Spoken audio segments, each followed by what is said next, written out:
আপনারা দেখছেন একুশে টেলিভিশন।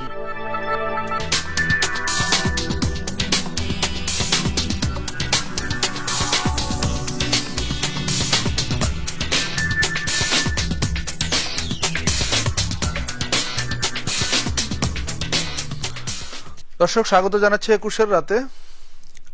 জাতীয় জীবনে অনেক ঘটনার ঘনঘটা এবং রাজনৈতিক অঙ্গনে কালো মেঘের আনাগোনা অনেক দিন ধরেই। দিন যত যাচ্ছে সেটা ক্রমশ ঘনীভূত হচ্ছে।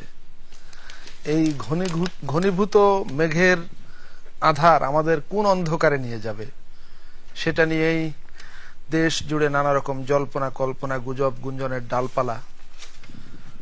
আমরা এসব পরিস্থিতি নিয়ে কথা বলবার জন্য তিনজন বিশিষ্ট ব্যক্তিকে আজ আমাদের স্টুডিওতে আমন্ত্রণ জানিয়েছি।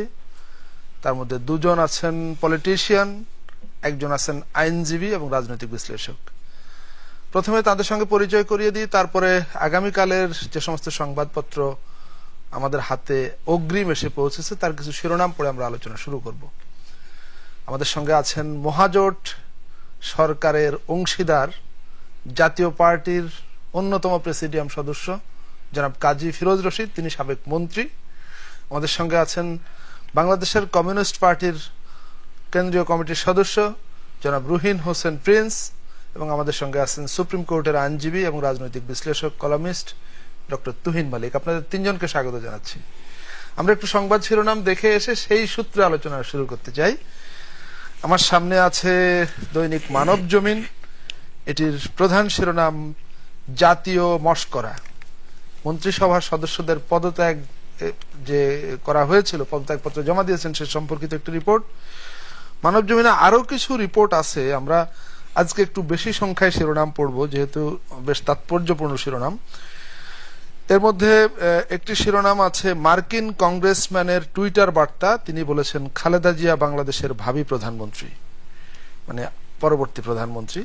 আরেকটি শিরোনাম আছে সিইসির সঙ্গে মনোজ কুমারের রুদ্ধদ্বার বৈঠক। মনোজ কুমার ঢাকায় ভারতীয় হাইকমিশনের পলিটিক্যাল কাউন্সিলর। আরেকটি শিরোনাম আছে ফের আসছে টানা হরতাল। বাংলাদেশ প্রতিদিনের প্রধান শিরোনাম উৎকণ্ঠার শেষ কোথায়, এবং ডান দিকে আরেকটি শিরোনাম আছে 15 নভেম্বর এক মঞ্চে উঠছেন সবাই, ডান বাম সবাইকে নিয়ে বৃহত্তর ঐক্যের উদ্যোগ বিএনপির। এবং কমিউনিস্ট পার্টির নেতা হায়দার আকবর খান রণ বলেছেন দেশ সংঘাতের দিকেই যাচ্ছে। নয়া দিগন্তের প্রধান শিরোনাম পদত্যাগ বিতর্কে বেকায়দায় সরকার, এবং আরেকটি শিরোনাম আছে আইনমন্ত্রীর নতুন ব্যাখ্যা, পদত্যাগ পত্র নয় নিছক আনুষ্ঠানিকতা। অর্থনীতি প্রতিদিনের প্রধান শিরোনাম গার্মেন্টস ফের উত্তাপ, আশুলিয়ায় সব পোশাক কারখানা বন্ধ ঘোষণা। বণিক বার্তার প্রধান শিরোনাম তৈরি পোশাক শিল্প ব্যবসা থেকে প্রস্থানের আবেদন 500 কারখানার, তারা আর ব্যবসা করতে চাইছেন না। আমাদের সময়ের প্রধান শিরোনাম পোস্ট মডার্ন মন্ত্রিসভা, মানে উত্তর আধুনিক মন্ত্রিসভা, এটার বাংলা করলে দাঁড়ায়। এ সম্পর্কে তিনজন বিশিষ্ট ব্যক্তির অভিমত রয়েছে এখানে। ডক্টর আকবর আলী খান বলেছেন শপথ পড়ালেই হয়, তার মানে তিনি বলছেন নতুন করে শপথ পাঠ করাতে হবে মন্ত্রিসভার সদস্যদের যেহেতু তারা পদত্যাগ করেছেন। সাবেক মন্ত্রী পরিষদ সচিব আলী ইমাম মজুমদার বলেছেন মন্ত্রীদের পদ এখন শূন্য। আর ডক্টর তুহিন মালিক বলেছেন, যিনি আমাদের এখানে উপস্থিত আছেন, তিনি বলেছেন এই ঘটনা রাষ্ট্রদ্রোহের শামিল। আলোকিত বাংলাদেশের প্রধান শিরোনাম হরতালের আগুনে পুড়ছে মানুষ, এবং আরেকটি শিরোনাম মন্ত্রীদের পদত্যাগ স্রেফ আইওয়াশ।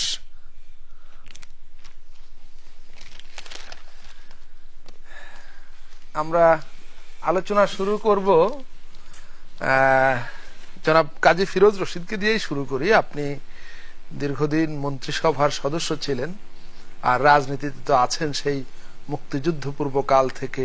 মুক্তিযুদ্ধে সক্রিয় ভূমিকা রেখেছেন এবং গত 43 বছর ধরে রাজনৈতিক অঙ্গনে সরবভাবে আপনার পদচারণা রয়েছে। বাংলাদেশের রাজনীতির এখনকার অবস্থা যে অনিশ্চয়তা, কালো মেঘের ঘন ঘটা, সংঘাতের হাতছানি, নানা শিরোনাম পড়লাম, এগুলো তো আছেই। কিন্তু গত দুদিন ধরে যে আলোচনাটা সর্বত্র ব্যাপকভাবে আলোড়িত হচ্ছে, নানা প্রশ্নের জন্ম দিয়েছে এবং অন্তহীন বিতর্কের সৃষ্টি করেছে। সেটা হলো যে গত সোমবার আমাদের মন্ত্রিসভার সদস্যবৃন্দ আনুষ্ঠানিকভাবে টেলিভিশন ক্যামেরার সামনে মাননীয় প্রধানমন্ত্রীর হাতে পদত্যাগপত্র জমা দিলেন। এখন তাদের এই পদত্যাগপত্র জমা দেওয়ার পর সংবিধান বিশেষজ্ঞরা প্রায় সবাই এক সুরে বলছেন যে সংবিধান অনুযায়ী এই পদত্যাগপত্র জমা দেওয়ার সঙ্গে সঙ্গে কার্যকর হয়ে যাবে, এখানে গ্রহণ করবার কোনো ব্যাপার নেই। সেই সূত্রে বা সেই হিসাবে এখন তো ক্যাবিনেট আর কোনো মন্ত্রিসভার বা মন্ত্রী পরিষদের সদস্য থাকার কথা না, প্রধানমন্ত্রী ব্যতীত। কিন্তু আমরা দেখছি এর পরও প্রায় 50 ঘন্টারও বেশি সময় অতিবাহিত হয়ে গেছে, তারাই মন্ত্রিত্ব করছেন, তাদের ইচ্ছে তাদের নির্দেশেই রাষ্ট্র চলছে, সরকার চলছে। অন্যদিকে আইনমন্ত্রী, যিনি নিজেও একজন বেশ বড় আইনজীবী, আইনজ্ঞ, তিনি এক নতুন ব্যাখ্যা দিলেন। তিনি বললেন এটা পদত্যাগ নয়, নিছক আনুষ্ঠানিকতা। পদত্যাগই যদি না হবে তো এটা কিসের আনুষ্ঠানিকতা ছিল? আপনি মহাজোট সরকারের অন্যতম অংশীদার জাতীয় পার্টির প্রেসিডিয়াম সদস্য, আপনার ধন্যবাদ। আসলে অনেক কথা তো চলে আসে, সময় অল্প। আমার কথার যেগুলো মোটা দাগে আমি বলবো, বাদ বাকিটা ডক্টর তুহিন মালিক আছেন, আমরা তার কাছে শেষে যাবেন। আমি শুধু বলতে চাই যে একটা হিরো রাজার দেশে যে ছবিটা আছে তার সাথে মিল পাওয়া যায় অনেক কিছু। আমাদের আইনমন্ত্রী বলছেন মন্ত্রীদের পদত্যাগপত্র সংবিধান অনুযায়ী হয় নাই, তার মানে অসাংবিধানিক যেটা দিয়েছেন ওনার কোথায়। জি, তো এই যে কচি কেসার মেলা মিললো, একদম হেসে হেসে ক্যামেরার সামনে দিয়ে কার আগে কে দিবে হুমড়ি খেয়ে পড়লো। আমি মনে করছি কি এটা বোধহয় কোনো ডিস্ট্রিবিউটর কোম্পানি যেভাবে দেয় আর মানুষ আনে, শেয়ার মার্কেটের মতন অবস্থা। সেখানে আবার বেশ কয়েকজন মন্ত্রী পাঁচ হয়ে কদম বুচিও করেছে মাননীয় প্রধানমন্ত্রী। সেটা হলো তাদের অতিরিক্ত ভক্তি আর কি, এটা করতেই পারে, এই ধরনের কাজ হয়ে থাকে দেশে। কিন্তু আমি সেখানে আশ্চর্য হইনি। আমাদের আইনমন্ত্রী সাহেব যেটা বলেছেন ভয়াবহ অবস্থা, যে এটা অসাংবিধানিক যে কাজটা হয়েছে। দেশের আইনমন্ত্রী বলছেন যে সরকার অসাংবিধানিক কাজ করেছে, একেবারে জোট বেঁধে, একদম অসাংবিধানিক। অতএব মন্ত্রীরা তার পরবর্তী সময় যদি তারা কোনো কর্মকাণ্ড করে থাকে, আজকে শুনেছি যে অন্য নদীর মন্ত্রীরা 6 ঘন্টা অফিস করেন, আজকে 12 ঘন্টা করেছেন, 14 ঘন্টা করেছেন। অর্থাৎ এই 5 বছরের অসমাপ্ত কাজ নাকি তারা সমাপ্ত করার জন্য এই এখন উঠে পড়ে লেগেছেন। এইগুলো সমস্ত আমার মনে হয় যে এটা সম্পূর্ণ আইনের চোখে বেআইনি কাজ হবে এবং একদিন তাদের সবাইকে কিন্তু জবাবদিহি করতে হবে। কারণ এখন তো যে মুহূর্ত থেকে তারা পদত্যাগপত্র জমা দিয়েছেন এটা গৃহীত হয়ে গেছে, এটার কোনো ই নেই। ডক্টর তুহিন মালিক বলবেন। তো এখন যদি তারা কোনো কাজকর্ম করে থাকে প্রজাতন্ত্রের এই মন্ত্রী হিসাবে এবং প্রধানমন্ত্রীকে যদি তারা কোনো সহযোগিতা করে থাকেন, সাহায্য করে থাকেন, প্রধানমন্ত্রী সাহায্য করবে মন্ত্রীরা, এই তো মিনিস্টার অফ কাউন্সিল যারা, এবং তারা তো আবার মন্ত্রণালয়ের প্রধান নির্বাহী কর্মকর্তাও, চিফ এক্সিকিউটিভ অফিসার। সেটা কোনো কাজ করলে এটা বেআইনি হবে, আইনের চোখে সম্পূর্ণ বেআইনি হবে। 1, 2 তাদের এই যে প্রোটোকল এই সমস্ত এখন তুলে নেওয়া উচিত। হ্যাঁ, মন্ত্রিত্ব যাওয়ার পরও 3 মাস থাকতে পারবে বাড়িতে, 3 মাস থাকতে পারে তাদের একটা ভাড়া দিয়া। কিন্তু তার অর্থ এই নয় যে তারা মন্ত্রণালয়ে গিয়ে দৈনন্দিন কাজকাম করবে, মন্ত্রিসভা প্রোটোকল নিয়ে ঘুরবেন। উনি আবার ইলেকশন আসছেন, ইলেকশন করে বেড়াবেন, পতাকাবাহী গাড়ি নিয়ে যাবেন, পিছনে পুলিশ, সামনে র্যাব, এই সমস্ত কিন্তু এখন বেআইনি হয়ে যাবে। তো সেইটা আমি এইটা বললাম। আর যেটা আরেকটি কথা আপনার পত্রিকায় যেটা আসছে যে আমাদের সিইসির সাথে মনোজ কুমার যে বৈঠক করেছে, ভারতীয় দূতাবাসের পলিটিক্যাল কাউন্সিলর প্রধান নির্বাচন কমিশনের সঙ্গে রুদ্ধদ্বার বৈঠক, এটা আমাদের কাছে খুবই দুর্ভাগ্যজনক। প্রিন্স এখানে আছেন যে আমাদের এটা হচ্ছে আভ্যন্তরীণ ব্যাপার। ভারত আজকেই গতকাল পত্রিকায় এসে গেছে যে এটা তাদের আভ্যন্তরীণ ব্যাপার। ভারত এখন কিছুটা নমন হয়ে বলছেন যে আমরা চাই ফ্রি ফেয়ার এন্ড ক্রেডিবল ইলেকশনের জন্য সকল দলে অংশগ্রহণ, এবং এটা আলাপ আলোচনার মাধ্যমে, যেটা আমেরিকা আগেই বলেছিল, সেটা ভারত গতকাল শেষ মুহূর্তে একটি ভারতীয় হাইকমিশন থেকে বিবৃতি এসেছে। কিন্তু আপনি বোধহয়, আমি একটু আপনাকে ধরিয়ে দিচ্ছি, ওই বিবৃতিটা আমি দেখেছি, সেখানে ইংরেজিতে যে শব্দগুলো ছিল সেখানে ক্রেডিবল এবং পার্টিসিপেটরি শব্দ দুটো ছিল না, বাকি সব আমাদের কাছে এসে গেছে। সংলাপ ছিল, শান্তিপূর্ণ সমাধান ছিল, কিন্তু গ্রহণযোগ্য এবং সবার অংশগ্রহণের কথা দুটো ছিল না। আচ্ছা, তো এখন ওটা আসার পরে যদি আজকে মানুষ কুমার যদি সিএসসি বৈঠক করে দেয়, এই সিএসসির অধীনে কিভাবে একটা নিরপেক্ষ নির্বাচন হবে? তারা যদি অন্য রাষ্ট্রের সাথে আলাপ আলোচনা করে একটি নির্বাচন করতে যায়, এটা তো অনৈতিক কাজ হয়ে যাচ্ছে। আমাদের সাথে আলোচনা করবে, প্রত্যেকটা দলের সাথে সুশীল সমাজ আছে, আইন বিশেষজ্ঞ আছে, এখানে সর্বস্তর জনগণের সাথে তারা বারবার আলোচনা করতে পারে, বৈঠক করতে পারে, কোনো আপত্তি নেই। না, বন্ধু রাষ্ট্রের কখনো হয় না। বন্ধু রাষ্ট্র তো বন্ধু রাষ্ট্র থাকবে, কিন্তু এটা সিএসির কাজ না এদের সাথে দেশের দলে। এখন উনি যদি বলে কি যে আমাদের এখন যাইতে হবে ওয়াশিংটনে কিছু আলোচনা করার জন্য, পাকিস্তানে যাইতে হবে আলোচনা করার জন্য, মিডল ইস্টে যাইতে হবে সৌদি কিছু আলাপ আলোচনা করে কিছু গ্রান্ট আনা যায় কিনা, কিন্তু আমরাই তো না। আবার আমাদের পররাষ্ট্র মন্ত্রণালয়ের সমালোচনা করি যে তারা ঠিক ডিপ্লোম্যাটিক রিলেশন গুলো ঠিক মতো মেনটেন করতে পারছে না। হয়তো আমাদের পররাষ্ট্র মন্ত্রণালয়ের পক্ষে সিএসি সাহেব কিছু ভূমিকা রাখার চেষ্টা করছেন। জনাব রহিন হোসেন প্রিন্স, আমরা আপনার কাছে যাব যে যেটা আমরা শুরুতে আলোচনা করছিলাম, যে মন্ত্রিসভার সদস্যদের যে বর্ণিল যে পদত্যাগের উৎসব, সেটা আসলে কোথায় গিয়ে দাঁড়াচ্ছে বা এটার আলটিমেট ইম্প্যাক্টটা কি হবে? ধন্যবাদ আপনাকে। আমি জিনিসটাকে দুইভাবে দেখার পক্ষে। প্রথমত হচ্ছে যে যদি ধরেন দেশের একটা অন্য সময়ের একটা পরিস্থিতি থাকতো, একটা নর্মাল চলছে, হ্যাঁ, নির্বাচন সামনে নাই, অন্য জটিলতাগুলো নাই, তখন এই ধরনের পদত্যাগ এবং সেটা নিয়ে বিস্তারিত সময় ব্যয় করে আমার মনে হয় যে কথাবার্তা বলাটাই উচিত হতো। কিন্তু আমাদের এখন দেশে একটা অন্য সংকট যাচ্ছে, তবুও যেহেতু জিনিসটা আসছে এটা না বললেই নয়। প্রথম কথা, সংবিধান এটা আমার মনে হয় বেশি বিশেষজ্ঞ হওয়ার দরকার নাই। যদি আমাদের যেটা 58 ধারায় যেটা বলা আছে, যদি তিনি মানে যে কোনো মন্ত্রী রাষ্ট্রপতির কাছে কি বলে যে পদত্যাগের অভিপ্রায় ব্যক্ত করে প্রধানমন্ত্রীর কাছে কাগজ দেন, তখনই অটোমেটিক্যালি তিনি এটা গ্রহণ করা না করার কোনো ব্যাপার নেই। কিন্তু আজকে যেটা আমরা টেলিভিশনে যেটা দেখলাম, আমাদের আইনমন্ত্রী ব্যাখ্যা দিলেন যে না, তারা এরকম পদত্যাগ করেনি। ভালো করে দেখবেন। আবার একই আমি কোন একটা চ্যানেলে দেখছিলাম খবর, আমাদের সম্ভবত খাদ্যমন্ত্রী তিনি যে পদত্যাগ করেছেন বলছেন এ ধরনের। সুতরাং অ্যাকচুয়ালি আমার কাছে মনে হয় এটা টোটালি একটা হাস্যকর এবং বোঝা যায় যে পরিস্থিতিটা কোথায়। আপনাকে যদি একটু আপনি বলতে পারেন না, মানে জড়িয়ে দিই যে সেটা হলো যে এই ঘটনায় কিন্তু প্রথম নয়, এই সরকারের প্রথম সোহেল তাজ, তারপরে সুরঞ্জিত সেনগুপ্ত এবং আবুল হোসেন, তারা কে কবে পদত্যাগ করেছেন এবং সেটা কবে কার্যকর হয়েছে, এটা এইভাবে নিয়ে আলোচনা। আমি এইভাবে নিই, আমার একটা মনে পড়লো সম্ভবত দিন দুয়েক আগে এরকম একটি আলোচনা সভায়, টেলিভিশন আলোচনা সভায় একজন দর্শক একটা ফোনে একটা মজার কথা বললেন। এটা আমি আগে শুনি নাই, আমি খুব, এবং আমিও পরে বললাম। উনি ফোনে বলছে যে বাংলাদেশে রাজনীতি নাই, নেত্রী নীতি আছে। পরে ব্যাখ্যা করছেন এইটাই যে আমাদের নেত্রীটা বলে জনগণ আমার সাথে, ওনারা জনগণের সাথে এইটা কখনো বলেন না। তো এখন এইটাকে আপনি যদি ওইটার সিমটম মিলান, এই যে মন্ত্রী পরিষদ এই যেগুলো, এইটা ওই নেত্রী যিনি থাকেন না কেন কিভাবে দেখছেন তার উপরই যেন সবকিছু হয়, এবং সভাসদরা তার মতো করেই ব্যাখ্যা হাজির করেন। এটাই আমরা দেখি মূল ঘটনাটা। সুতরাং এটাকে যদি আমরা এখন আসলে কোনটা ধরবো, মানে সংবিধানের ব্যাখ্যা, আইনের ব্যাখ্যা সবকিছু এক ব্যক্তিকে ওই জায়গায় চলে আসছে। কিন্তু সেইখানে আমার মনে হয় এখন আপনি বা আমরা দেখতে চাইতে পারি, জনগণ দেখতে চাইতে পারে কি কাগজ দিয়েছেন, কারণ আইনমন্ত্রী বলছেন পদত্যাগ করেননি, তাহলে কাগজে লেখাটা কি ছিল, মানে সেটা আমার মনে হয় এটা আরো ওপেন করলে এই আলোচনার সমাপ্তিটা টানা যাবে।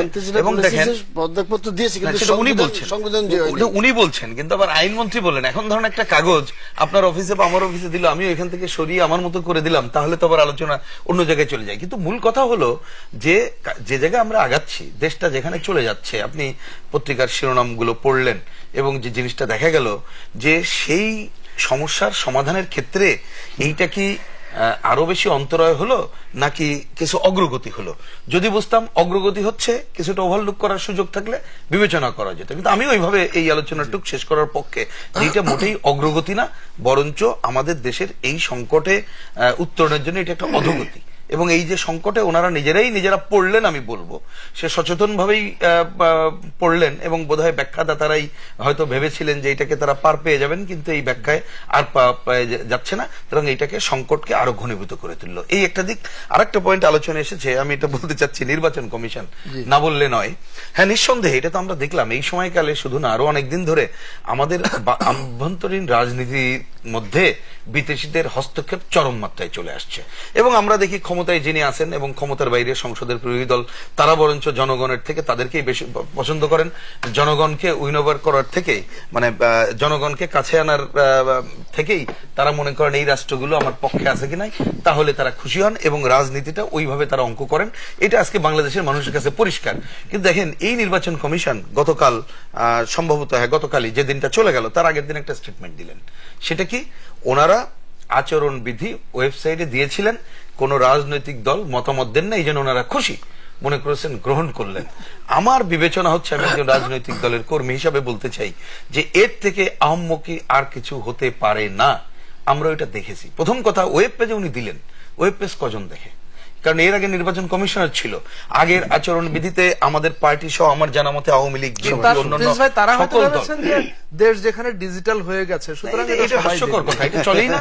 এবং আপনারা যদি কেউ দেখে থাকেন তাহলে দেখবেন যে ওনারা যে 5 পাতার যেটা ওয়েব পেজে দিয়েছে, তাতে বরঞ্চ ওনাদেরকে নিয়ে যে সমালোচনাগুলো করা হয়েছিল, সেই সমালোচনার একটা অফিসিয়াল ব্যাখ্যা দিয়েছে। এবং আমার কাছে অনেক সময় মনে হয়েছে, যেমন আমি এটা দেখেও আমাদের দলগতভাবে এটা কোনো প্রয়োজনই মনে করি, এটা হাস্যকর মনে হয়েছে এবং মনে হয়েছে একটা দলীয় ব্যাখ্যা হাজির করছেন। কিন্তু আচরণ বিধি আগে যেটা ছিল তার থেকে যদি একটা কোথায় করা যেতে পারে, আরো কিছু উন্নত করা যায় কিনা, এই বিবেচনা, উন্নতের ধারে কাছে তারা যান নাই।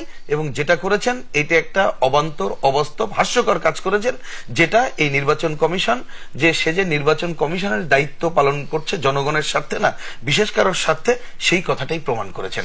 আমি জানি না আজকে রুদ্ধদ্বার বৈঠক কি কারণে হলো। কোনো কেউ যদি তার সাথে কথা বলতে চায় কথা বলতে পারে, কিন্তু উনাদের আগে আগ্রহী হওয়া উচিত ছিল বাংলাদেশের রাজনৈতিক দল, বাংলাদেশের জনগণ, সিভিল সোসাইটি, অন্য মানুষের সাথে কথা বলার জন্য। উনি অন্যদিকে আগ্রহ কেন দেখান? এর কারণ আমার কাছে মনে হয় যে উনি যে আমাদের প্রতিনিধিত্ব করছে না এই নির্বাচন কমিশন, এটা পরিষ্কারভাবে বোঝা যায়। ধন্যবাদ প্রিন্স ভাই। আবার আসবো আপনার কাছে। ডক্টর তুহিন মালিক, মন্ত্রীদের পদত্যাগ এবং অতঃপর নানা বিতর্ক, আপনি কি বলবেন? না, এটা নিয়ে আপনার মন্তব্য পত্রিকায় দেখলাম গতকালের বাংলাদেশ প্রতিদিন আপনার একটি শিরোনাম, আমার যতদূর মনে পড়ে, সরকার নিজের পাতা ফাঁদে চালাকি করতে গিয়ে ফেঁসে গেছে সরকার, এমন কিছু। মানে সরকার যেটা চেয়েছিল, আসলে চালাকি করতে চেয়েছিল। চালাকিটা করতে চেয়েছিল সংবিধানকে নিয়ে। রাজনৈতিক কৌশল আপনি রাজনীতিতে করতে পারেন, কিন্তু যখনই আপনি সংবিধান নিয়ে রাজনৈতিক কৌশল করতে যাবেন, তখন সংবিধানটা আহত হবে। এবং আহত হলে হবে কি, জনগণের যে আস্থার প্রতীক সংবিধানটা, এই আস্থাটাকে আপনি পরাভূত করছেন, বিনষ্ট করছেন। শুধু কি প্রতীক কি আছে? না, আপনি থাক না থাক সেটা ভিন্ন কথা। যে অবস্থায় আছে, যত খারাপই থাক যত ভালোই থাক, এটা আমাদের সংবিধান, এটাকে আমাদের আস্থা রাখতে হবে। এটা সাংবিধানিকভাবে, নাগরিকভাবে, দেশের সার্বভৌমত্বের ক্ষেত্রে এটা প্রত্যেক নাগরিককে মেনে নিতে হবে। তারা নিজেদের মতো করে বানিয়েছে এবং যেটা তারা বানিয়েছে সেটাকেও তারা মানছে না। এখন সংবিধানে খুব স্পষ্ট, এটার কোনো 58 আর্টিকেলে, যেটা এখানে কোনো কিন্তু, তবে, যদি, ব্যাখ্যা, কোনো এটার সাথে কোনো আইনের প্রক্রিয়ার কথাও বলা নেই। পরিষ্কার বলা হচ্ছে, যখন আপনি প্রধানমন্ত্রীর কাছে দিলেন, আপনি পদত্যাগ চলে যাবে। এটা প্রধানমন্ত্রী একটা পোস্ট বক্সের মতো কাজ করবেন। এখন আমাদের আইনমন্ত্রী যেটা বলেছেন, আইনমন্ত্রী নিজে লয়ার হিসেবে, একজন ব্যারিস্টার হিসেবে কোর্টে দাঁড়িয়ে যে আইনের ব্যাখ্যা উনি করেন, এবং যে বই উনি মাহমুদুল ইসলামের কনস্টিটিউশন ল, যেটা আমাদের রিট পিটিশনের সবচেয়ে ইম্পর্টেন্ট, সেইখানে এই ফাইন্ডিং এ দেয়া আছে যে সাংবিধানিক পদের পদত্যাগের কার্যকারিতা কোনো কর্তৃপক্ষের গ্রহণ করার উপর নির্ভরশীল নয়। যে কোনো সাংবিধানিক পোস্টে যে আপনি দেয়া মাত্রই এটা কারো উপর নির্ভর করবে না, সে গ্রহণ করবেই করবে না। এখন একটা সাধারণ মানুষের মধ্যে একটা কনফিউশন আসতে পারে যে এখানে রাষ্ট্রপতির বিষয়টা কি। এটা এই কারণে আসে, প্রধানমন্ত্রীর পদত্যাগটা রাষ্ট্রপতির সাথে সংযুক্ত। প্রধানমন্ত্রী রাষ্ট্রপতির কাছে পদত্যাগ করবেন, আর মন্ত্রীরা প্রধানমন্ত্রীর কাছে দেয়া মাত্রই উনি চলে যাবেন। এটা 72 সংবিধানে যে খসড়াটা হয়েছিল 4 নভেম্বরের আগে, সেইখানে বঙ্গবন্ধু এই জিনিসটা রহিত করে দিয়েছেন যে না, প্রধানমন্ত্রীর ইচ্ছাধীন হবে না। এটা উনি নিজেই স্ট্রাইক করেছেন। তো যেটাকে বঙ্গবন্ধু বাদ দিয়েছেন, 72-এ বাদ দিয়েছেন, সেটাকে আবার আজকের আইনমন্ত্রীরা, আজকে সরকারের নেতারা সেটাকে আবার এস্টাবলিশ করতে চাচ্ছে। এতে সমস্যা যেটা হয়ে যাচ্ছে যে আমাদের আইন যেটা বলছে যে যেদিন থেকে আপনি মন্ত্রীরা, এখানে মন্ত্রী একটা দুটা মন্ত্রী কিন্তু পদত্যাগ করেনি, এটা কিন্তু মন্ত্রীদের পদত্যাগ বলা যায় না, পুরো ক্যাবিনেটটা পদত্যাগ করেছে। এবং আনুষ্ঠানিকভাবে আমরা টিভিতে দেখেছি কয়েকদিন আগে থেকে ঘোষণা দিয়ে, এবং হেসে খেলে তারা হেসেছে সুস্থ মস্তিষ্কে এবং হাসি খুশি ভাবে স্বেচ্ছায় পদত্যাগ করেছে। এবং এটা আপনার ক্যাবিনেট মিটিংয়েও তো হয়েছে। এখন সরকার যে চালাকিগুলা করছে, যে বলছে যে এটা পুনর্গঠন হবে, এটা ভাঙা না। তো একটা ভঙ্গুর জিনিস পুনর্গঠন হয় না, একটা গঠিত জিনিসই পুনর্গঠন হয়। আর সবচেয়ে মজার যে বিষয়টা হচ্ছে যে এটার কনসিকুয়েন্সটা কি হবে, আমাদের সংবিধানে যেটা বলছে যে যখন একজন মন্ত্রী পদত্যাগ করেন, সঙ্গে সঙ্গে ওনার বেতন ভাতা, সুবিধাদি, আমাদের ফ্ল্যাগ ব্যবহার করা এবং ফাইলপত্রে স্বাক্ষর দেওয়া, অফিসে যাওয়া, এই সমস্ত কিছুই অবৈধ এবং অসাংবিধানিক হয়ে যাচ্ছে। কিন্তু পরক্ষণেই মন্ত্রিপরিষদ সচিব বলছেন যে কালকে থেকে ওনারা স্বাক্ষর করবেন এবং আজকে দুদিন ধরে যা করছেন তারা, এটা শুধু সংবিধান লঙ্ঘন না, এটা শুধু সংবিধান লঙ্ঘন না, এটা ওনারাই যে সংবিধানের পঞ্চদশ সংশোধন করেছেন, এই সরকার, এই ক্যাবিনেট এবং এই সংসদ, তারা পঞ্চদশ সংশোধনীতে 7 ক একটা অনুচ্ছেদ যুক্ত করেছেন। এবং আজকে আমাকে অনেকে জিজ্ঞেস করেছে যে এটা আসলেই সত্য কিনা। এই জন্য আমি কনস্টিটিউশনটা নিয়ে এসেছি, যাতে কেউ মনে না করতে পারে এটা আমার নিজের কথা। এটা আপনার কাছে অসম্ভব মনে হবে যে আসলেই কি তাই। আমি একটু পড়ি। 7 কতে বলছে, এই সংবিধান বা ইহার কোনো বিধানের প্রতি নাগরিকের আস্থা, বিশ্বাস বা প্রত্যয় পরাহত করিলে কিংবা উহা করিবার জন্য উদ্যোগ গ্রহণ করিলে বা ষড়যন্ত্র করিলে তাহার এই কার্য রাষ্ট্রদ্রোহিতা হইবে এবং এই ব্যক্তি রাষ্ট্রদ্রোহিতার অপরাধে দোষী সাব্যস্ত হইবে। 2, সেটা শাস্তি কি? কোন ব্যক্তি এই দফায় বর্ণিত কোন কার্য করিতে সহযোগিতা বা উস্কানি প্রদান করিলে, কোন সচিবরা, কোন সরকারি কর্মচারীরা কিংবা কোন কার্য অনুমোদন, মার্জনা, সমর্থন বা অনুসমর্থন করিলে, কোন সাংবাদিকরা, সুশীল সমাজ, বুদ্ধিজীবীরাও যদি সমর্থন করে, অনুসমর্থন করে, তাহার এইরূপ কার্য একই অপরাধ হইবে। এবং 3, এই অনুচ্ছেদে বর্ণিত অপরাধে, মানে এই রাষ্ট্রদ্রোহিতা, দোষী ব্যক্তি প্রচলিত আইনে অন্যান্য অপরাধের জন্য নির্ধারিত দণ্ডের মধ্যে সর্বোচ্চ দণ্ডে দণ্ডিত হইবে, মৃত্যুদণ্ড। তার মানে কি, আজকে এই যে মন্ত্রীরা যারা ফাইল স্বাক্ষর করছে, গাড়ি পতাকা ব্যবহার করছে, এটাকে যারা অনুসমর্থন করছে, সহযোগিতা করছে, অনুমোদন করছে, সমর্থন করছে, সহযোগিতা করছে, উস্কানি দিচ্ছে, যা করছে, প্রত্যেকে রাষ্ট্রদ্রোহিতার অপরাধ হবে। তো আজকে যারা সচিব আলোচনা করছে তারা পড়বো না তো এর মধ্যে? আমরা তো সমর্থন করছি না, আমরা তো সংবিধানকে আপহেল্ড করছি এবং এটাই আমাদের দায়িত্ব। শুধু আমি আইনজীবী হিসেবে কোর্টে দাঁড়িয়ে সংবিধানকে রক্ষা করব, এটা আমার একার দায়িত্ব না।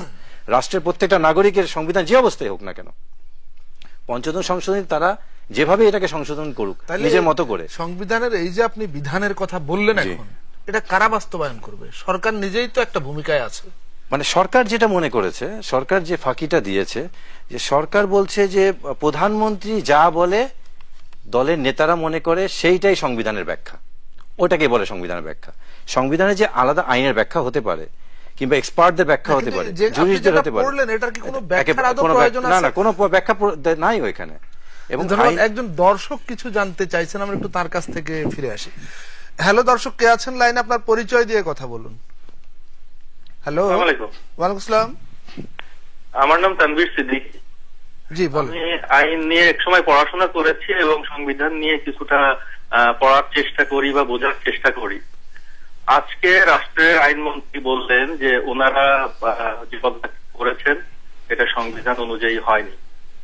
আমাদের খাদ্যমন্ত্রী বললেন যে এখানে তারিখ দেওয়া নেই, তারিখবিহীন একটা পদত্যাগপত্রে উনি কিভাবে সই করলেন জানি না। আমাদের তথ্যমন্ত্রী বললেন যে কারোর যদি কোনো আপত্তি থাকে উনি কোর্টে যেতে পারেন। এখন বিষয়টা কি দাঁড়ালো আমরা তো বুঝতে পারছি না। আর এখানে সংবিধান নিয়ে ডক্টর তুহিন মালিক আলাপ করছেন, আমি ওনার দৃষ্টি আকর্ষণ করবো, ওনার হাতে সংবিধানের কপি আছে। 40 অনুচ্ছেদে পেশা ও বৃত্তির একটা স্বাধীনতা দেওয়া আছে। এখন একজন মন্ত্রী কি পদত্যাগও করতে পারবেন না? ওনার যে পেশা বা বৃত্তির যে স্বাধীনতাটা আছে সেটাও কি রহিতপ্রাপ্ত হবে এবং সেটাও কি প্রধানমন্ত্রীর সিদ্ধান্তের উপরে বা ওনার দ্বারা কন্ট্রোল হবে? এই ব্যাপারে আরেকজন মন্ত্রী মহোদয় আছেন, প্রাক্তন মন্ত্রী, আমি ওনার মতামত আশা করছি। ধন্যবাদ। আচ্ছা, তিনটা আপনি একটু এটার উপরে মন্ত্রীদের তিনটা মন্ত্রী তিনটা অবস্থানের কথা বলা হচ্ছে। আমাদের সংবিধানে কিংবা অন্য কোনো আইনে কোনো শর্ত সাপেক্ষে পদত্যাগের কোনো বিধান নেই। আচ্ছা, কোনো প্রক্রিয়াগত আইনও এখানে তৈরি করা হয়নি।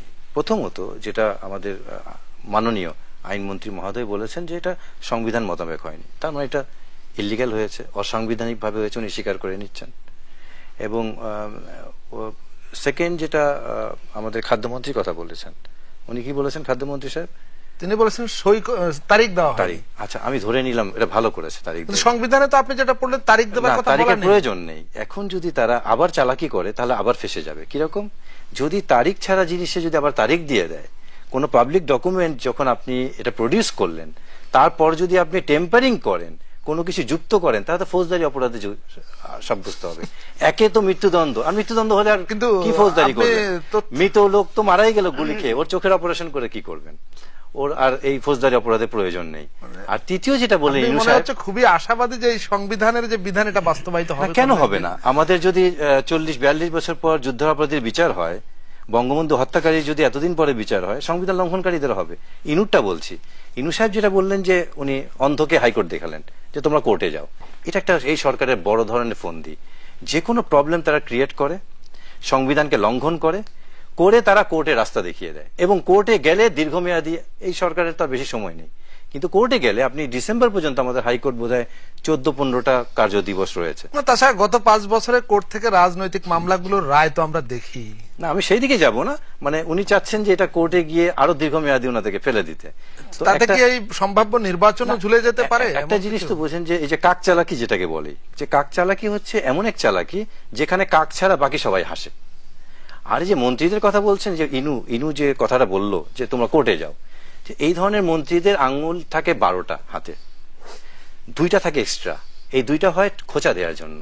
তো তাদের কাজই রাখছেই তাদেরকে খোঁচা দেওয়ার জন্য। ধন্যবাদ। আমরা আপনার কাছে আবার আসবো। ফিরোজ ভাই, আমরা বিরতিতে যাওয়ার আগে আপনাদের দুজনের কাছে একটু শুনতে চাই, তিনি যেটা বললেন যে সংবিধানের যে বিধান পরিষ্কার খুব পড়েই শোনালেন তিনি, তা আপনি কি মনে করছেন? যে না, এটা বলার কিছু নেই, সংবিধানের স্পষ্ট লেখা আছে, আপনি বলতে পারেন যে আমি গায়ের জোরে এটা মানি না। না, এই সংশোধনীটা কিন্তু এই সরকারই এই করেছে, এবং এই ধারাগুলো এরাই যুক্ত করেছে। পঞ্চদশ সংসদে সরকার এনেছে, যে সংসদে আনার পরে আজকে বিএনপি বা বিরোধী দল এত আন্দোলন করতেছে, এটা পরিবর্তন করা যাবে না, যে না, করবে তারা ফাঁসি হবে না, করতে পারবে না, এবং 2/3 মেজরিটি লাগবে। অতএব বারবার ইনু সাহেব বলতেছে, আজকেও আমি দেখলাম বাদল সাহেব বলছে সংবিধান আপনি মানেন না, ভালো নির্বাচনকে 2/3 মেজরিটি নিয়ে সংসদে আসেন, সংবিধান পরিবর্তন করে আপনাদের ইচ্ছা মতন বানান। আজকে রিজভিকে বাদল সাহেব বললেন, তো সংবিধান তো পরিবর্তন করা সম্ভব না। এখন সংবিধান যা আছে আমাদের তাই মোতাবেক দেশ চালাইতে হবে। মন্ত্রী সাহেবরা পদত্যাগ করছে, ফাইন, এবং আইনমন্ত্রী বলছেন এটা অসাংবিধানিক, সংবিধান সম্মত হয়নি, আমরা তা বললাম যে এটা অসাংবিধানিক, অর্থাৎ বেআইনি কাজটা হয়ে যাবে। তা এখন তাহলে কি হবে? মন্ত্রীরা যদি কোনো কর্মকাণ্ড এর মধ্যে করে থাকেন অথবা ভবিষ্যতে করেন, এখন থেকে সম্পূর্ণ বেআইনি হয়ে যাবে, এবং তাদের একদিন আইনে কাঠগড়ায় দাঁড়াতে হবে, এই জন্য জবাবদিহি করতে হবে। কারণ এই সরকারই শেষ সরকার না, সবাইকে মনে রাখতে হবে যে এই দিন না, আরো দিন আছে। ধন্যবাদ প্রিন্স ভাই। যেখানে আমরা দেখি এই সরকার সম্ভাব্য নির্বাচন, পরবর্তী যে 10ম সংসদ নির্বাচন, সেই নির্বাচনকে ঘিরে সংবিধান মান্য করবার বা সংবিধান রক্ষা করবার এক প্রচন্ড রকম প্রতিজ্ঞা নিয়ে দাঁড়িয়ে আছে, এখান থেকে মোটেই সরতে চাইছে না। সেখানে ডক্টর তুহিন মালিক সংবিধান পড়ে শোনালেন যে সরকার নিজেই ভয়ঙ্কর ভাবে সংবিধান লঙ্ঘন করে চলেছে। একজন পলিটিশিয়ান হিসেবে এই কথা আমি আগে একজন ওই যে দর্শকের উদ্ধৃতি দিয়ে নীতির কথা বললাম, এক্ষেত্রে হিসাবটা সহজ। আপনি দেখেন যে আমাদের রাজনীতিতে যারা ক্ষমতায় আছে তার প্রথম বিবেচনা কি, যে কোনো ভাবে আরেকবার ক্ষমতায় থাকতে চাই, গদিটাই প্রধান, নীতিটা প্রধান না। এমনকি প্রধান বিরোধী দলের জায়গাটাও দেখলে দেখবেন যে গদিটাই প্রধান, নীতিটা প্রধান না। সুতরাং গদি রক্ষার জন্য যত রকম চালাকি, কৌশল, এগুলোকে কূটকৌশল বলা উচিত, কৌশল বলা উচিত না, সেই কাজটাই তারা করার চেষ্টা করছেন। এবং আমি এই পয়েন্টে একমত এই শব্দটার সাথে, তুহিন মালিকের সাথে, যে নিজেদের ফাঁদেই আসলে তারা পড়ছেন বারবার। এটাই তারা, আমি জানি না, বুঝেও না বুঝার ভান করবেন, যত ভান করবেন তত আরো বেশি এই ফাঁদে পড়বেন। এই ফাঁদ থেকে বেরোতে পারবেন না। যদি এইভাবে সংবিধান লঙ্ঘন করে তা আমরা নাগরিক না, যার জন্য তো সংবিধান লঙ্ঘন করছে, করার তো দূরের কথা, সংবিধান তাদের যে আপহোল্ড করার কথা, সেই দায়িত্ব তো কখনোই তারা পালন করতে পারছেন না। এটা দেখা যায়, এটা যার যার সুবিধা মতোই ব্যাখ্যা করছেন এবং করছেন, এটা দেখাই যায়, এটা ব্যবহার করছে। বরঞ্চ আমি বললাম যে এই পয়েন্ট কোনো দ্বিধাদ্বন্দ্ব নেই, এটা ফিরোজ ভাইও বললেন, উনি বললেন, বা আজকে বাংলাদেশের অধিকাংশ সকলেই বলছেন, যুক্তিবাদী বিন্দুমাত্র যাদের যুক্তিবোধ আছে তারা বলছেন যে এটা কারেক্ট হয়নি। কিন্তু আমি এই জিনিসটাকে, আমি আগেও যেটা বলেছি এখনো বলছি, দেখার পক্ষে হচ্ছে আমাদের দেশের সামনে যে বিপদ, তার একটা বড় বিপদ হচ্ছে সাংবিধানিক নির্বাচনী ধারাবাহিকতা রক্ষা হবে কিনা। এটা না হলে আমরা আরেকটা সংবিধান মানে সংকটে পড়তে যাচ্ছি। আবার নামে মাত্র করলে হবে না, সকলের অংশগ্রহণ করতে হবে। আরেকটা সংকট হচ্ছে আমাদের দেশের বিরুদ্ধে কিন্তু উগ্র সাম্প্রদায়িক শক্তি, বিদেশি অন্য শক্তি, তারা কিন্তু নানা ধরনের ষড়যন্ত্রে লিপ্ত আছে। সুতরাং আমরা যদি এই ধারাবাহিকতা রক্ষা করতে না পারি তাহলে ওই ধরনের একটা সংকটে পড়বো। সুতরাং এই ঘটনাটি আমাদেরকে ওই সংকট আরো তীব্র করলো। সেই জায়গাতে কত দ্রুত আমরা এটাকে রেস্কিউ করে সকলের অংশগ্রহণের একটা নির্বাচনী ধারার মধ্যে যেতে পারি সেই বিবেচনাটাই বোধহয় নিয়ে আসা দরকার। না হলে না, এটাকে প্রধান দায়িত্ব অবশ্যই গভর্নমেন্টকে নিতে হবে।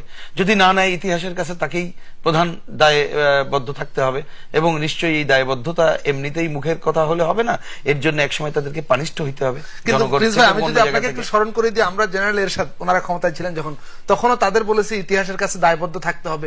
আমরা বিএনপি যখন ক্ষমতায় থেকে খুব জনগণের দাবিকে উপেক্ষা করছিল, আমরা তখনও বলেছি ইতিহাসের কাছে দায়বদ্ধ থাকতে হবে।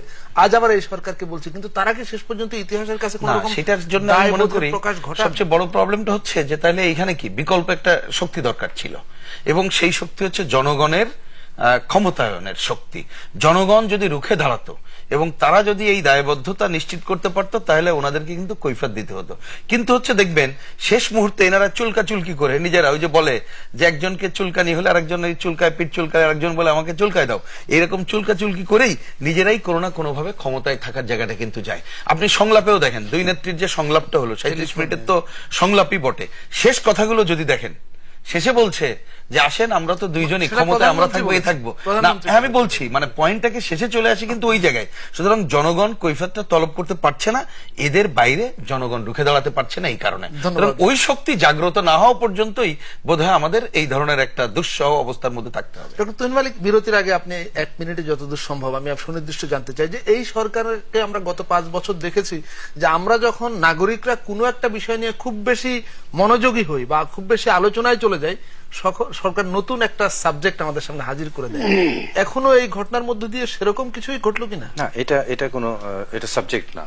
এটা ওই সরকার যেভাবে ইস্যু তৈরি করে, এই ইস্যুটা তারা তৈরি করতে চেয়েছিল যে প্রধানমন্ত্রী শ্রীলঙ্কা যাবেন, বেরিয়ে আসবেন, তারপর সর্বদলীয় সরকার করবেন, ততক্ষণ এদেরকে হাতে রাখবেন, হিসাব বুঝে আগামীকালকে ওই বৃহস্পতিবার দিন এদের 5 নেতার রিমান্ড দিবে কি জামিন দিবে কিনা এগুলো করবে। এই যে খেলাটা খেলতে গিয়ে তারা সংবিধান নিয়ে খেলে ফেলেছে।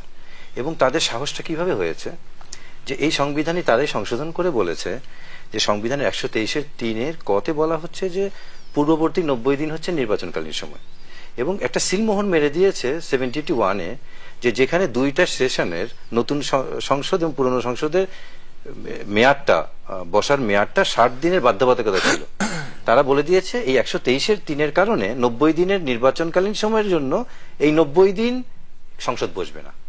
কিন্তু তারা 27 অক্টোবর থেকে কিন্তু সংসদ ইলিগাল সাংবিধানিকভাবে, কিন্তু তারা কার্য উপদেষ্টা কমিটি বৈঠকে স্পিকারের নেতৃত্বে তারা 7 নভেম্বর পরে 13 নভেম্বর পর্যন্ত এটাকে এক্সটেন্ড করলো।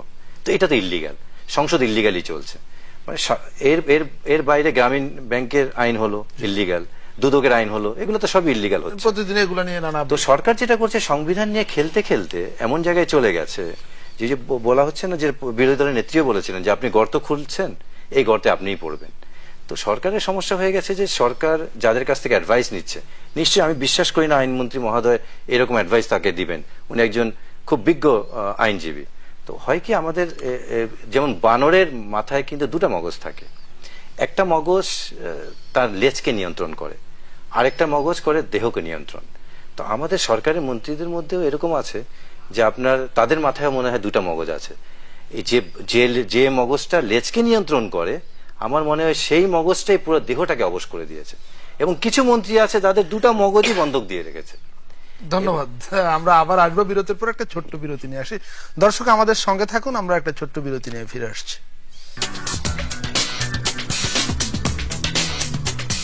দর্শক আবারও স্বাগত জানাচ্ছি 21 রাতে, আমাদের সঙ্গে থাকবার জন্য ধন্যবাদ। আমরা বিরতির আগে শুনছিলাম ডক্টর তুহিন মালিকের কথা, এখন আবার যাব কাজী ফিরোজ রশিদের কাছে। ফিরোজ ভাই, আপনি লক্ষ্য করেছেন যে ডক্টর তুহিন মালিক একটা কথা বললেন যে সরকারের মেয়াদ শেষ হবার পূর্ববর্তী, সংসদের মেয়াদ শেষ হবার পূর্ববর্তী 90 দিন নির্বাচনকালীন সময়। তো আমরা তো জানি এটা সুনির্দিষ্ট কোনো আইন আছে কিনা ডক্টর তুহিন মালিক বলতে পারবেন? আছে 90 দিন, যে ওই 90 দিনের মধ্যে, নির্বাচনকালীন 90 দিনের মধ্যে প্রশাসনের বা নির্বাহী বিভাগের অধীনস্থ যে কোনো বিভাগের ডিপার্টমেন্টের কর্মকর্তা কর্মচারীদের বদলি এবং পদোন্নতির ক্ষেত্রে নির্বাচন কমিশনের দিক নির্দেশনা বা আলাপ আলোচনা করে করতে হবে। কিন্তু আমরা গতকাল পরশু এই কয়েকদিনের সংবাদপত্রে দেখলাম যে সিভিল সার্ভিস মানে পাবলিক অ্যাডমিনিস্ট্রেশন, জনপ্রশাসন, পুলিশ, তারপরে শিক্ষা ক্যাডার, ডাক্তার, এমনকি মিলিটারিতে ব্যাপক রদবদল হচ্ছে। সর্বশেষ গতকালও মিলিটারিতে আপনার 46 ব্রিগেড কমান্ডার, সাভারের 81 ব্রিগেড কমান্ডার এগুলো পরিবর্তন হয়েছে। বেশ কয়েকজন কর্মকর্তা মেজর জেনারেল পদে পদোন্নতি পেয়েছেন। আবার দুদিন আগে প্রায় 2000 ডাক্তারের পদোন্নতি দেওয়া হয়েছে। বেশ কয়েকটা জেলা প্রশাসক পরিবর্তন হয়েছে। এটা কিভাবে আপনি দেখেন? এটা নির্বাচন কমিশন বলতে চাচ্ছে যে তফসিল ঘোষণা করার সঙ্গে সঙ্গেই তাদের হাতে সমস্ত ক্ষমতা আসবে। ওই যে আমাদের সংবিধানে যে 3 মাস, এটা তারা আমলে আনতেছে না। তারা মনে করতেছে যে আমি নভেম্বরের শেষ সপ্তাহে যদি তফসিল ঘোষণা করি, সেইখান থেকে আমি একদম সর্বশক্তি নিয়ে আমি বসবো এবং এর আগে আমি দেশ বিদেশে সফর করব, সবার কাছ থেকে আমি আলাপ আলোচনা সলাপ পরামর্শ করব। সবচেয়ে বড় যে আজকে আমাদের একটি স্বাধীন দেশ, স্বাধীন দেশের নির্বাচন কমিশনকে যে ধরনের মন মানসিকতা নিয়ে কাজ করতে হয়, এখন পর্যন্ত কিন্তু সেই নির্বাচন কমিশন আমরা পেলাম না। আর এই বর্তমান নির্বাচন কমিশন একদমই তাদের অযোগ্যতার প্রমাণ দিয়েছেন বারবার। আজকেও তারা বলছেন যে বিএনপির সাথে আমরা যে কথা বলেছি তারা ইতিবাচক সাড়া দিয়েছে নির্বাচন আসার। টেলিভিশনে উঠলো বিএনপি কোথায় নির্বাচন আসতেছে, হরতালের মানুষ বিপর্যস্ত হয়ে পড়েছে, রাজনীতির ভবিষ্যৎ একদম অন্ধকার, আমরা গণতন্ত্র আজকে চোরা গলিতে পথ হারিয়ে ঘুরপাক খাচ্ছে, কোথায় গিয়ে আমাদের এই অবস্থা দাঁড়াবে দেশের রাজনীতি, অর্থনীতি একদম পঙ্গু। আজকে দেখেন বলে কি যে বিএনপি কোথায় আছে, হরতাল কোথায়? আমার এক কলিগ বলতে ছিল আমার নেতাকে, স্যার কোথাও তো হরতাল দেখলাম না। তার মানে হরতাল চোখে দেখা যায় না, অনুভব করা যায়। যে আমি আসছি একটা রিক্সায় চড়ে, আমার গাড়িতে আমি আসতে পারলাম না।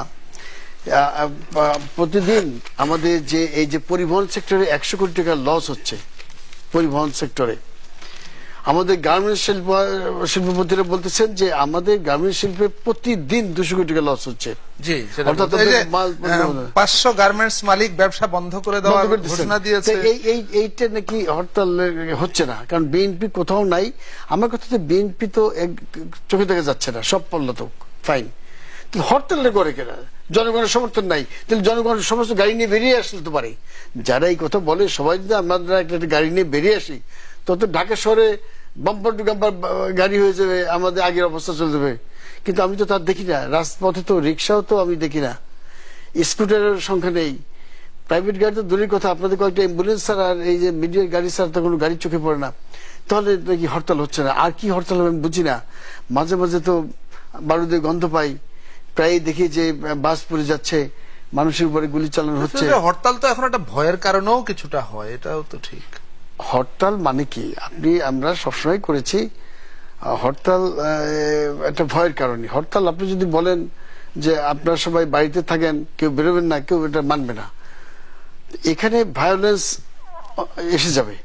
হরতাল মানে ভায়োলেন্স, যেখানে পুরো রাজনীতিটাই ভায়োলেন্সে পূর্ণ। আমরা আপনার কাছে আসবো, একজন দর্শকের প্রশ্ন আছে। স্যার কোনো হরতাল হয়নি। 66 সালের 7 জুন সবচেয়ে বড় হরতাল যেটা করলাম, সেখানে প্রচুর ভায়োলেন্স হয়েছে। সদরঘাটে যখন স্টেট ব্যাংক আমাদের ছাত্ররা দখল করতে গেছে বা লুট করতে গেছে, সেখানে গুলিতে 21 জন ছিল আহত হয়েছে। আমরা একটা দর্শকের প্রশ্ন নিয়ে আসি। হ্যালো দর্শক, কে আছেন লাইনে? আপনার পরিচয় দিয়ে কথা বলুন। জি, আসসালামু আলাইকুম। ওয়ালাইকুম আসসালাম। জি, আমার নাম শায়রুল কবির। বলুন। আমার প্রশ্নটা হলো, পাকিস্তান জন্মের পর মুসলিম লীগ সময়ের চাহিদা পূরণ করতে পারে নাই, জন্ম নিল আওয়ামী লীগ। বাংলাদেশ জন্মের পরে আওয়ামী লীগের সময়ের চাহিদা পূরণ করে নাই, জন্ম নিল বিএনপি। আজকের যে চাহিদাটা, এই চাহিদাটা পূরণ করার জন্য বাংলাদেশি জাতীয়তাবাদী শক্তির দিকে মানুষ তাকিয়ে আছে, সেটা আমি মনে করি। মাননীয় আলোচক বিন্দুর কাছে আমার এই প্রশ্নটা, ওনারা কি মনে করেন? জি ধন্যবাদ। আমরা রুহিন হোসেন প্রিন্সের কাছে এই প্রশ্নের জবাব আচ্ছা, ওই প্রশ্নে আমি 3টা পয়েন্ট একটু বলি। প্রথমে আপনি যেটা দিয়ে শুরু করলেন যে নির্বাচন কমিশন এবং তার এই সময়কালীন দায়িত্ব, এটাই তো আমরা সংকটের আর একটা সংকট। এই যত সংকট নির্বাচনকে সামনে রেখে সেটা দেখছি যে নির্বাচনকালীন সময় বলতে যেটা বোঝায় সাধারণভাবে এটা কিন্তু আগেও প্রধানমন্ত্রী বলেছিলেন। তিনি কিন্তু পুরো সংসদেই পদত্যাগ করার কথা অক্টোবরে বলেছিলেন, 25শে অক্টোবর উনি তার জায়গা থেকে সরে আসছেন। সেইখান থেকে কাউন্টডাউন হওয়ার কথা ছিল, সেইটাও তিনি করেন নাই, নির্বাচন কমিশন দায়িত্ব নেন নাই। এবং নির্বাচন কমিশন এখন যে ব্যাখ্যা দাঁড় করেছেন, যেটা ফিরোজ ভাই বললেন, ওইটাই যে আমি যখন নির্বাচন ঘোষণা দেবো তখন থেকে, কিন্তু কি দায়িত্ব পালন করেন বোঝা যায়। আমার কাছে তো মনে হয় ওই যে আবার একটা অপশন আছে, নির্বাচন ঘোষণা দেওয়ার পরে তিনি যদি প্রধান নির্বাচন কমিশনের কাছে যদি প্রতীয়মান হয় যে এইখানে নির্বাচনী পরিবেশ নাই, তাহলে উনি মেয়াদ শেষ হওয়ার পরবর্তী 90 দিনের মধ্যে কাউন্টডাউন কিভাবে করবেন ওনাদের ব্যাপার। সুতরাং এইটা একটা হজবরলয় ছাড়া আর নতুন কিছু না, যেটাও মনে করি যে আমাদের একটা সুষ্ঠু নির্বাচন হওয়ার ক্ষেত্রে একটা প্রতিবন্ধকতা। এটাই একটু আলোচনা আসছে হরতাল, এক পয়েন্টে এটা বলি। অ্যাকচুয়ালি হরতাল এইবারের যেটা এরা করছে অনেকদিন ধরে, এই হরতালটা তো আমরা যেভাবে বিবেচনা করি, এটা তো শুধু বিএনপি হরতাল করছে না, এবারের হরতালের রূপটা একটু ডিফারেন্ট দেখবেন। যুদ্ধাপরাধীদের বিচার শুরু হওয়ার পরেই যারা বিচারের সম্মুখীন সেই দলটি রাষ্ট্রের বিরুদ্ধে যুদ্ধ ঘোষণা করেছে। হরতালের আগেই তারা এমন কর্মকাণ্ড করছে যা মানুষকে নাস্তানাবুদ করে রাখছে। হরতাল একটা উন্নততর রাজনৈতিক প্রোগ্রাম, মানুষ অনেকগুলো প্রোগ্রাম করলো, লক্ষ লক্ষ মানুষ নামলো, তাতেও সরকার কিছু করছে না, তখন সে অটো কল দিল, জনগণ ঘরে থেকেই তার সমর্থনটা ব্যক্ত করলো। লক্ষ মানুষ রাস্তায় নামার অবস্থা কি আছে সেটা অন্য আলোচনা, তো বললাম যে সেটার ব্যাপারেও তো অন্য বিষয় আছে, দীর্ঘ আলোচনার বিষয়, আমি সে পয়েন্টে যাচ্ছি না। কিন্তু আমি বলছি যে এইবারের হরতাল যে আইডিয়াতে হচ্ছে, সেইটা কিন্তু বাংলাদেশের যে হরতালের সংস্কৃতি, যেটা উনি মুক্তিযুদ্ধের আগের কথা বললেন, জুনের হরতালের কথা বললেন, পুরো সংস্কৃতিকে পাল্টে দিয়ে একটা ভিন্ন জায়গায় নিল। রাজনীতি, হরতাল, তার কর্মকাণ্ড সম্পর্কে মানুষের মধ্যে একটা নেগেটিভ আসপেক্ট গড়ে তুললো। সেইটা একটা বিষয়, আমার পয়েন্টটা বললাম। আর একটা, আমার যে এই বন্ধু যিনি দর্শক ফোন করলেন, আমি শুধু বলতে চাই, উনি বাংলাদেশি জাতীয়তাবাদের রাজনীতির কথা বলেছেন। আমরা কিন্তু বাংলাদেশের রাজনৈতিক অঙ্গনে এই দুই দলের দিকে যদি তাকাই, তাহলে ক্ষমতাসীন আওয়ামী লীগ তারা বাঙালি জাতীয়তাবাদের কথা বলেন, বিএনপি কিন্তু বাংলাদেশি জাতীয়তাবাদের কথা বলেনি। সুতরাং আপনার বক্তব্য অনুযায়ী তারা তো উভয়ই ফেল করছে। সুতরাং বোধহয় যে ওই টার্মিনোলজি, আমি জানি না আপনি কি বোঝাতে চেয়েছেন, তবে সরল অঙ্ক, আপনার অঙ্কেই বলা যায় তারা ফেল করছে। বরঞ্চ বাংলাদেশের দরকার, বাংলাদেশের জনগণের পক্ষে প্রতিনিধিত্বকারী এই দুই ধারার বাইরে বাম, গণতান্ত্রিক, প্রগতিশীল বিকল্প শক্তির উত্থান, এবং যারা জনগণের সপক্ষে কথা বলবে, যারা এই যে বিস্তারিত ব্যাখ্যা দিলেন যে তুহিন মালিক, যে সংবিধান যেটা জনগণকে নিয়ে করবো, অধিকাংশ মানুষের সম্মতি নিয়েই তো করতে হবে সংবিধান, সম্মতি না নিয়ে বিশেষ কয়েকজন লোক বিশেষ ব্যক্তির মাথায় আসলো করলো, সেইটাও সংবিধানের মূল স্পিরিট হতে পারে না। সম্মতি নিয়ে যে সংবিধান করব সেইটাকে সে রক্ষা করে আগাবে, সেটাই হবে তার প্রধান কর্মকাণ্ড, এবং সে ব্যাপারে বোধহয় মানুষকে এগিয়ে আসতে হবে। এবং তুহিন মালিকের কাছে যাই, যে প্রসঙ্গে আমরা কথা বলছিলাম, যে নির্বাচন কমিশনের ভূমিকা। একটা তো প্রথমটা, নির্বাচন কমিশনের ভূমিকাটা তো খুবই স্পষ্ট শুরু থেকেই। যে আপনিও বোধহয় একসময় কথাটা বলেছিলাম, আমিও লেটেস্ট একটা কলামে লিখেছি যে আমাদের এই মুহূর্তে একজন অকৃতজ্ঞ লোক দরকার, যিনি তার নিয়োগকর্তার প্রতি কৃতজ্ঞ হবেন না, এরকম একজন নির্বাচন কমিশনার, জনগণের প্রতি কৃতজ্ঞ, জনগণের প্রতি এরকম অকৃতজ্ঞ একজন নির্বাচন কমিশনার দরকার। এরকম কেঁচো প্রকৃতির কিংবা জেলিফিশের মতো লোক দিয়ে হবে না, নির্বাচনটা হবে না। এই কারণে হবে না যে, যেটা ফিরোজ ভাই বললেন, যে নির্বাচনকালীন যে সময়টা আমাদের সংবিধান নির্ধারিত করে দিয়েছে, বিশেষ করে পঞ্চদশ সংশোধনীতে আরো বেশি করে এটাকে সিলমোহর মেরে দিয়েছে, 90 দিন। এটা কিন্তু আরপিওতেও আছে 90 দিন, ইভেন আচরণবিধিতেও 90 দিন। যখন 27 অক্টোবরে আমি যখন এই কলামটা লিখলাম যে আজকে থেকে কাউন্টডাউন শুরু হয়ে গেল, সমস্ত কিছু 126 অনুচ্ছেদের মধ্যে ইলেকশন কমিশনের হাতে চলে আসলো, উনি সমস্ত নির্বাহী পরিচালনা করবেন। তার দুদিন পরেই না, তার পরদিনই ইলেকশন কমিশন মিটিং এ বসলো, হুশ আসলো তাদের, এখন কি করা যায়, কাউন্টডাউন তো শুরু হয়ে গেল। তখন তারা একটা আইনের ব্যাখ্যা দিয়ে বললো আজকে থেকে নির্বাচনকালীন সময় 90 দিন না 45 দিন, কিন্তু আপনি আইন তো সংশোধন করবেন।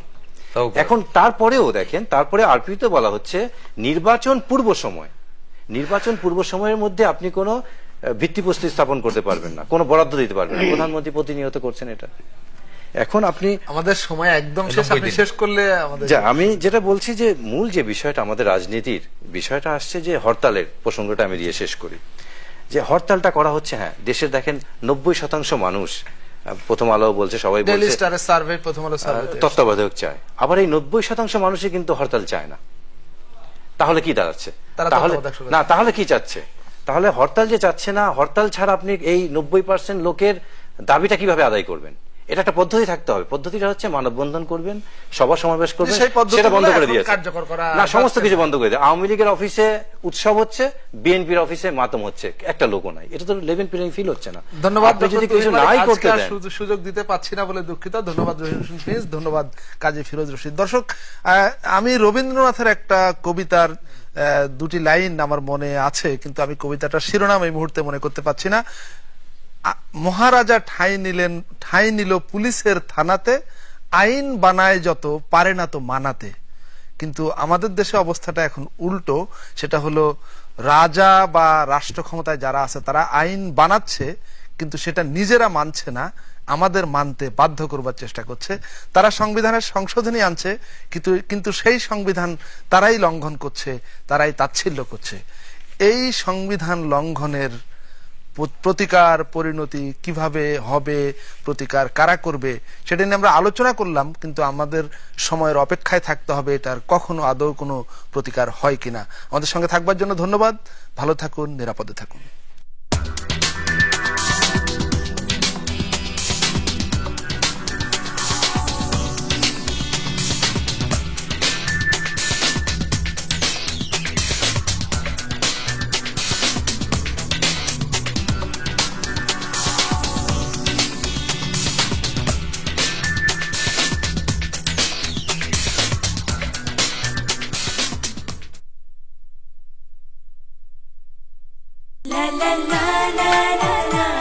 সোনামণি সুখে অসুখী অনুষ্ঠানে আপনাদের সবাইকে আমন্ত্রণ জানাচ্ছি। আপনার বাসায় আর কারো এরকম আছে? মেসি কোনো জীবাণুজনিত রোগ নয়। বাচ্চাদের চশমা পরা ভীষণ দরকার। চশমা ছাড়া তার যে ঝাপসা দৃষ্টি সারা জীবনই ঝাপসা রয়ে যায়। ঠোঁটকাটা এবং তালুকাটা যদি অপারেশন করা না হয়, সংকোচ বা সামাজিকভাবে নিজেকে। প্রাণ ইউএইচটি মিল্ক নিবেদিত সোনামণি সুখে অসুখে, প্রযোজনা বাবুল আক্তার। লক্ষ্য নেই।